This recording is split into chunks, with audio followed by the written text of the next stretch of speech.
This is my plea to NBA Commissioner Adam Silver. We've got to do something. We've got to do something because this formula isn't working anymore.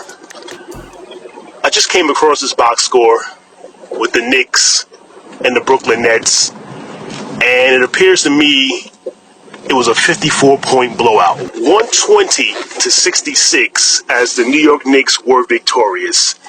Now, the NBA as a whole, as we all know, has been pretty bad over the last 15 years. This has nothing to do with being an old head or somebody who grew up in the 90s.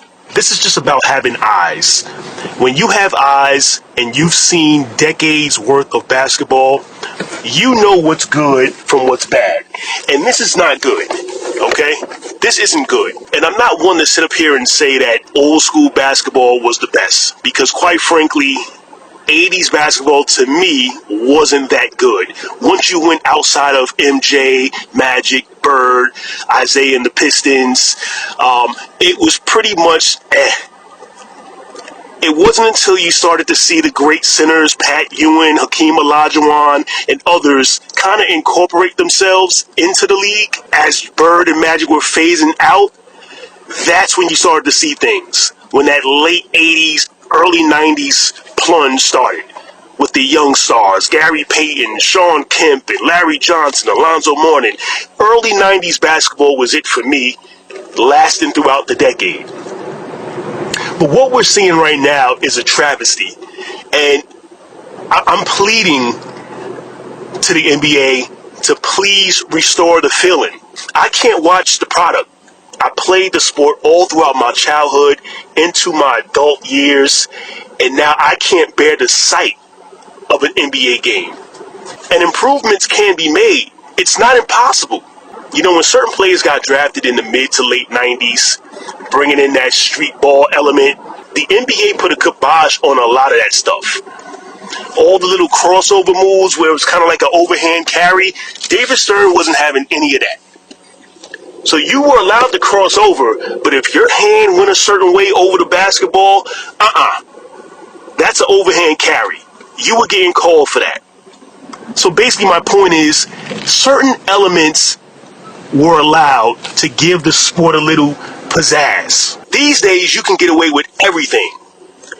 And it all went downhill once they started allowing these Euro steps and these three-point shots from half court and this and that. And I know there's no violation from shooting from half court, but it kind of just wasn't a part of the sport many moons ago. You just couldn't hoist a three-point shot from the half court line.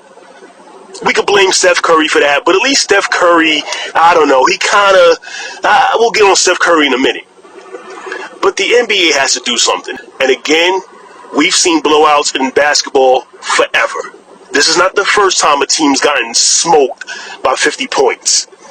But for a professional team to only score 66 points in 4 quarters, I mean, how's a fan supposed to feel about that?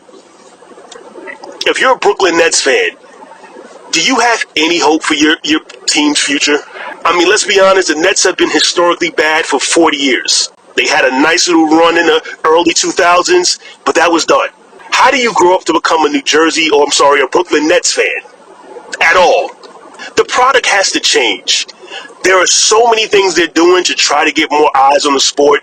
And I understand these television deals are proving that maybe the sport is still alive and well. But it's unwatchable, man. And I think the general consensus feels this way. Like, I don't think this is just isolated thoughts from old heads. I think young people feel this way. What does one do in the fall to winter months? You know, the NFL is pretty much on its last few weeks. And then there's nothing but NBA from February to about late March, early April when the baseball season starts. You know the NBA All-Star Game is going to be unwatchable. I don't care what they've tweaked. So you potentially have about 2.5 more months of blindness before the playoffs begin. I don't know if tweaking the rules is going to make this sport watchable. I'm up for suggestions. I don't want to hear that the ratings are as high as ever and more people are watching the product now than they did 20 years ago. I don't want to hear that. I don't want to hear that. Give me some type of statistical facts backing that up. Not some doctored facts where, you're trying to make your product look good and you're just, screwing around with the numbers. Give me concrete facts. Like, I'm trying as a fan or as a former fan. I'm trying. Again, I'm not here to say 80s basketball was it. It wasn't. The skill set wasn't there. The players weren't as athletic. It was a center-dominant league, so you had a lot of bums running around here and slow basketball. But I mean, at least I can pick out about 5, 6 great superstars and just focus on them. And then when the 90s came, the younger stars brought in the athleticism, and we're still kind of carrying that old school flavor. Hard fouls, posting up. The centers weren't taking threes. I'm sorry. I know centers taking threes gives them more life on their career. I get it. So they can get more contracts. But I really don't want to see centers shooting threes. And I understand. It's a part of the game now, and if they're efficient from the three-point line, awesome. But I just want to see skills, man. I don't want to see Euro steps and non-travel calls and flopping and threes from the half-court line and 158, 142 scores and teams getting blown out by 54 points. How does a professional team only score 66 points in 4 quarters? And these guys are making 7, 8 figures. Someone has to make it make sense. I'm at a loss, and I want to support the sport. And I know every sport has pretty much declined somewhat with sports gambling being a thing now, and I totally get it. I'm not tone deaf. I watch the 4 major sports. I played 2 of them regularly. I understand things are changing, and we can't keep hanging on to the 90s. But if it wasn't broke, it didn't need fixing. The NBA product wasn't broken. It was good in the early 2000s. In fact, it was exceptional. It only started to water down in the 2010s. We can blame some people. I won't sit up here and blame everyone, but we can point some fingers. But the 2010s is when it all started.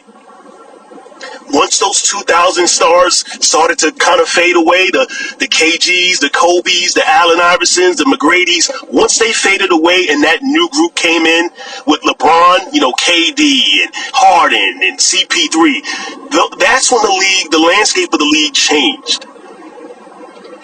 And I don't think it needed to. And we can go ahead and blame LeBron all day long. I'll do that in another video. Because this is strictly about the NBA product being what it is today. And that's trash. And we have to do something about it. I know they're making money. I know it. Please don't come at me about, they make money and these guys are rich and blah, blah. I don't care about none of that. I'm talking about as a fan. From an entertainment aspect, I need more. I can simply turn off the product, and I have. I haven't watched an NBA game all season. I kind of just follow up with the stats and video clips, and that's that. I'll watch during the playoffs. But something has to give, man.